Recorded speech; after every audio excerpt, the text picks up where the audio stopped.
Very good morning, dear students. So, in this video lecture, we are going to understand chapter number 8, Women and Reform.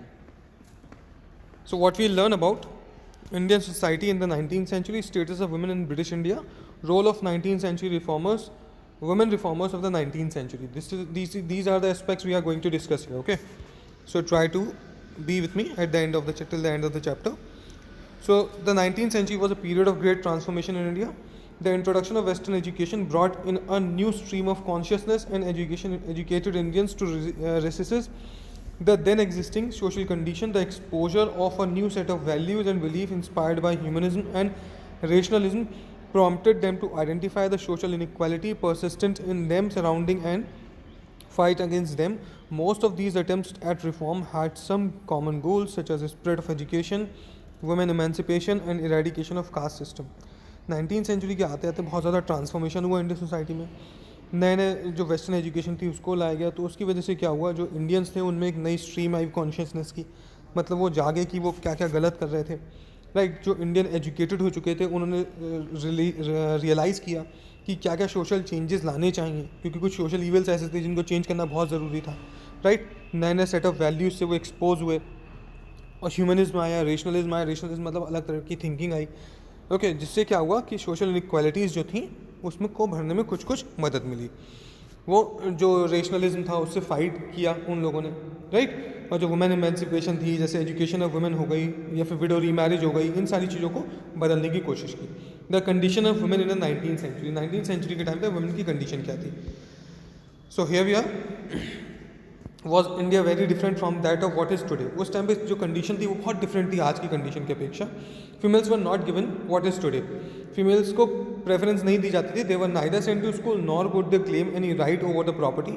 ना ही वो school भेजी जाती थी, ना ही राइट था उनका प्रॉपर्टी पे. Instead they were considered a burden that had to be taken care of and then married off at the earliest opportunity. उनकी जल्दी मैरिज कर दी जाती थी, उनका ध्यान नहीं रखते थे, उनको इवन बर्डन माना जाता था. ठीक है. Many of them would become widows and live the remainder of their lives in pitiful condition. The custom of polygamy or having more than one wife was widely practiced in some parts of the country. The custom of sati was also practiced. ज़्यादातर जगह देखा गया था जो women होती थी जिनकी बहुत बहुत जल्दी मैरिज हो जाती थी, इवन 10-11 साल में, और बहुत ही जल्दी वो विडो भी हो जाती थी किसी भी पर्टिकुलर सर्कमस्टांसिस की वजह से. तो उनकी जो लाइफ होती थी वो बहुत ख़राब हो जाती थी, पिटीफुल कंडीशन हो जाती थी, बहुत दयनीय. जो कस्टम था पॉलीगैमी का, पॉलीगैमी मतलब जो राजा महाराजा होते थे या फिर पहले जो लोग होते थे वो एक से ज़्यादा शादियाँ करते थे. तो उस पार्ट में भी क्या होता था, जब वुमेन होती थी उनको बहुत सारी प्रॉब्लम्स फेस करनी पड़ती थी. एक कस्टम था सती का, जिसमें अगर किसी वुमेन के हस्बैंड की डेथ हो जाती थी तो उसको उसकी जल्दी चिता पे लिटा दिया जाता था वुमेन को. राइट, तो वो सारी की सारी प्रैक्टिस को वुमेन ने फेस किया है उस टाइम पे. Working towards change. The beginning of the 19th century saw the emergence of culture of public debate and discussion. 19th century के शुरू होते होते नया कल्चर आया, पब्लिक डिबेट शुरू हुई, डिस्कशन शुरू हुआ. The ideas of humanism and rationalism had on the one hand and the print revolution on the other set the stage for this development. Humanism, rationalism और साथ साथ में जब प्रिंटिंग रेवोल्यूशन शुरू हो गया, बुक्स छपने लगी, मैगजीन छपने लगी, न्यूज़पेपर छपने लगे, तो उससे क्या हुआ, काफ़ी सारे चेंजेस आए. Through newspaper, magazine and pamphlets and books people were able to participate in various debates. Magazine की हेल्प से, बुक्स की हेल्प से अलग अलग लोग अलग अलग चीज़ों में डिबेट में पार्टिसिपेट करने लगे. Most of the participants were member of the educated urban middle class. ज़्यादातर जो मेंबर्स थे वो क्या थे, अर्बन इंडियन मिडिल क्लास के लोग होते थे. The debate that dominated the public sphere in 19th century India were often initiated by the leading reformers. Raja Ram Mohan Roy. उस टाइम की जो डिबेट थी या फिर जो नए सोशल चेंजेस थे वो काफ़ी इंडियन रिफॉर्मर्स ने शुरू किए. जैसे राजा राम मोहन रॉय ने शुरू किया 1772 से 1833 was one of the earliest reformers who fought for the social cause. ये उन रिफॉर्मर्स में से थे जिन्होंने बहुत जल्दी शुरुआत कर दी और सोशल कॉज के लिए लड़ते थे. राइट, और काफ़ी ऐसे रिफॉर्मर्स थे. फ्रेंच रेवोल्यूशन से लोगों को रिफॉर्म करने में मदद मिली. Okay, abolition of sati. Sati को क्यों अबॉलिश किया गया, क्या था sati. According to the custom of sati, the widow of the deceased was forced to immolate herself in the pyre of her husband. The practice of sati was prevalent in many parts of the country. Raja Ram Mohan Roy, who was one of the most pronounced voice against gender inequality, campaigned throughout India to put a ban on the practice of sati. Well versed in many languages, Ram Mohan Roy tried to convince people that the ancient Indian scriptures and Hindu did not approve the custom of sati. This was a very powerful approach to elevate society from social evils. सो मैंने आपको बता दिया था सती में क्या होता था. तो उस टाइम के जो प्रेवलेंट जो लोग थे, जैसे उनमें से एक राजा राम मोहन रॉय थे जो एजुकेटेड थे, वो चाहते थे कि सती प्रथा को बिल्कुल ख़त्म कर दिया जाए। तो उन्होंने बताया कि क्या क्या प्रॉब्लम्स फेस करनी पड़ती हैं वुमेन्स को, इसको क्यों बंद करना ज़रूरी है। उन्होंने वो बहुत ज़्यादा काफ़ी सारी लैंग्वेजेस आती थी राजा राम मोहन रॉय को। उन्होंने कोशिश की लोगों को समझाने की जो इंडियन कल्चर्स है उसमें ऐसी कोई भी कुछ नहीं लिखा हुआ है, फिर पुराने इंडियन स्क्रिप्चर्स जो हैं जैसे रामायण गीता वगैरह में ऐसा कुछ नहीं लिखा हुआ है कि सती प्रथा का होना बहुत ज़रूरी है। तो उससे काफ़ी सारे चेंजेस आए। During the 19th century the British also started criticising the Indian custom and rituals. 19th century के टाइम पर ब्रिटिशर्स ने भी क्रिटिसाइज़ किया इंडिया के कस्टम्स को, रिचुअल्स को, जो कि ख़राब थे। दे एग्रीड विथ राजा राम मोहन रॉय, वो राजा राम मोहन रॉय के साथ एग्रीड हुए। Who was running a signature campaign, जो कि एक सिग्नेचर कैंपेन चला रहे थे सती प्रथा के against. Finally governor general William Bentinck took the initiative to pass law in 1829 by which sati was abolished. अब 1829 में क्या किया गया, एक लॉ पास किया गया जिसके बाद जो सती प्रथा थी उसको बिल्कुल ख़त्म कर दिया गया। And that time who launch this, it was launch by Raja Ram Mohan Roy, who sign किया था इसको विलियम बेंटिक ने। Widow remarriage for a woman in the 19th century embracing death on the pyre of her husband was not the only horror in the life. Widow was also who were allowed to live were forced into a life of deprivation and suffering. They were considered inauspicious and could not participate in any family celebration or social event. उस time पे वो women जिनके husband की death हो जाती थी, एक तो उनके लिए सती था ही था, साथ में अगर मान लीजिए उनको नहीं भी डेथ अलाउ की गई तो उनकी बात की लाइफ बहुत ख़राब होती थी। उनको किसी भी मैरिज में या किसी सेरेमनी में बुलाया नहीं जाता था, उनको सोशल इविल माना जाता था, right. So Raja Ram Mohan Roy tried to influence public opinion in favour of widow remarriage. Raja Ram Mohan ने कोशिश की कि पब्लिक ओपिनियन गैदर करके ज़रूर उनके ओपिनियन को चेंज किया जा सकता है, पब्लिक को गैदर करके, ओके। और भी कुछ चीफ प्रोपोनेंट थे जैसे ईश्वर चंद्र विद्यासागर हो गए, who like Raja Ram Mohan Roy quoted scriptures to prove that widow remarriage was not against the tradition of Hindu religion. उन्होंने बताया कि जो विडो रीमैरिज है वो हिंदू रिलीजन के अगेंस्ट नहीं है। Largely to this effort the British government passed, वहाँ भी एक एक्ट पास किया गया 1856 में, विडो रीमैरिज एक्ट, ओके, जिसके बाद ये हुआ कि विडो की रीमैरिज होना शुरू हो गई। By the 19th century the movement in support of widow remarriage spread in other parts of the country. 19th century के आते आते मिड में जो विडो रीमैरिज थी वो ऑलमोस्ट पूरे इंडिया में प्रेवलेंट हो गई। The Prarthana Samaj in Maharashtra organise a movement in support of the widow remarriage. Prarthana Samaj ने एक पूरा मूवमेंट ऑर्गेनाइज किया था विडो रीमैरिज के सपोर्ट में। By Mahadev Govind Ranade and R G Bhandarkar, Veer Salingam Pantulu led a similar movement in Madras. Madras में इसी मूवमेंट को इन लोगों ने शुरू किया। Presidency while in north India में दयानंद सरस्वती, जो कि आर्य समाज के फाउंडर थे, उन्होंने किया ये, right. So here we are fight against child marriage. Child marriage was another issue of the debate. Child marriage आज भी हमें पता है राजस्थान या फिर आसपास के एरिया में बहुत ज़्यादा प्रेवलेंट है आज भी, तो उस टाइम पे बहुत ज़्यादा था ये। Child marriage was another issue of debate. A host of reformers spoke against the custom of marrying of girls at an early age. काफ़ी जो रिफॉर्मर्स थे वो मना करते थे कि ऐसा नहीं होना चाहिए। द ब्रह्मो समाज इन बंगाल, द प्रार्थना समाज इन महाराष्ट्र, बंगाल के ब्रह्मो समाज ने, महाराष्ट्र के प्रार्थना समाज ने, many other individual reformers like Raja Ram Mohan Roy, Veer Salingam, Jyotirao Phule had tried to take people aware of the social evil. However, their job was not easy. उनकी जो जॉब थी वो बहुत ज़्यादा ईजी नहीं थी। उन लोगों ने बहुत कोशिश की कि चाइल्ड मैरिज को कैसे ना कैसे करके बैन कराया जाए, उसको रोक दिया जाए।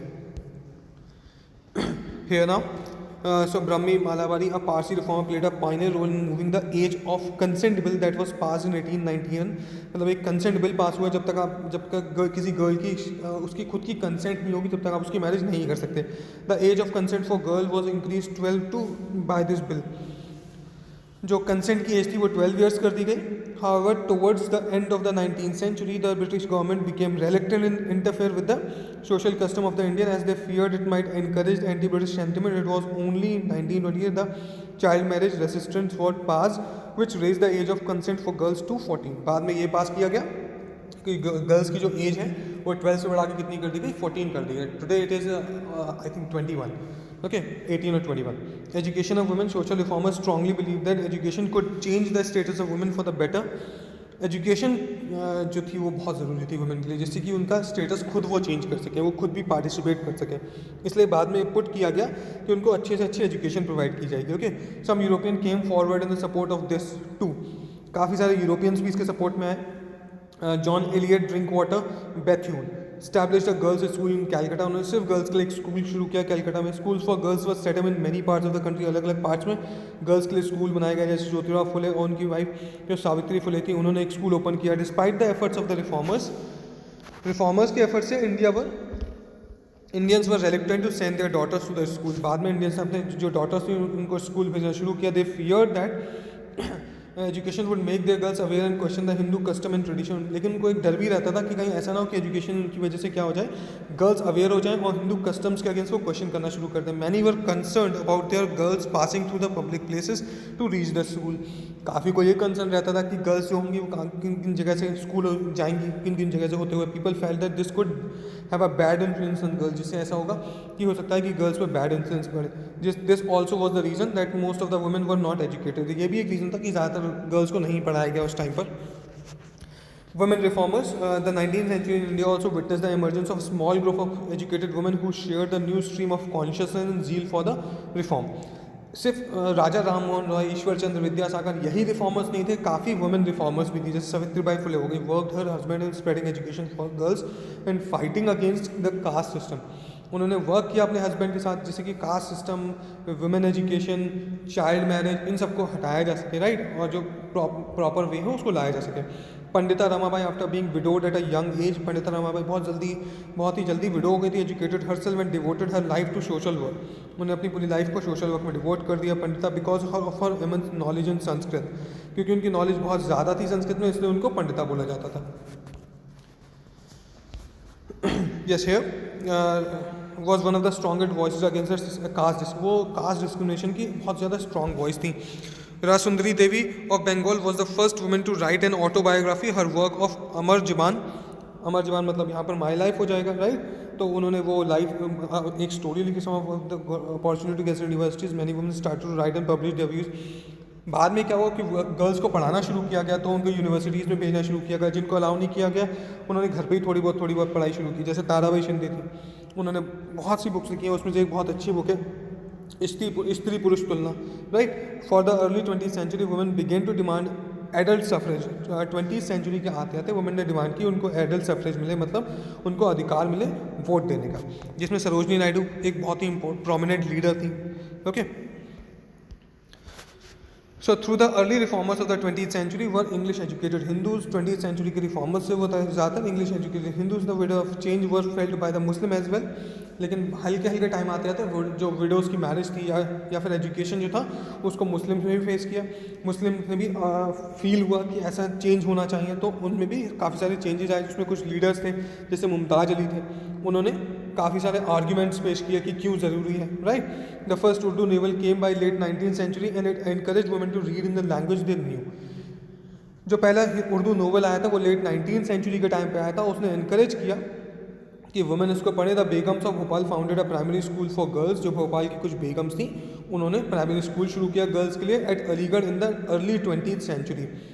अलीगढ़ में 20th सेंचुरी के शुरू में। Begum Rokeya Sakhawat Hossain was an eminent educationist. Rokeya Sakhawat Hossain की जब भी बात की जाती है तो एक बहुत ही एमिनेंट एजुकेशनिस्ट माना जाता है उनको। उन्होंने स्कूल शुरू किए, right. She founded school eight Patna and Calcutta for Muslim girls. उन्होंने पटना और कलकत्ता में मुस्लिम गर्ल्स के लिए स्कूल की शुरुआत की। So this is it. We have completed the chapter today itself. Try to complete the questions. I'll send them tomorrow.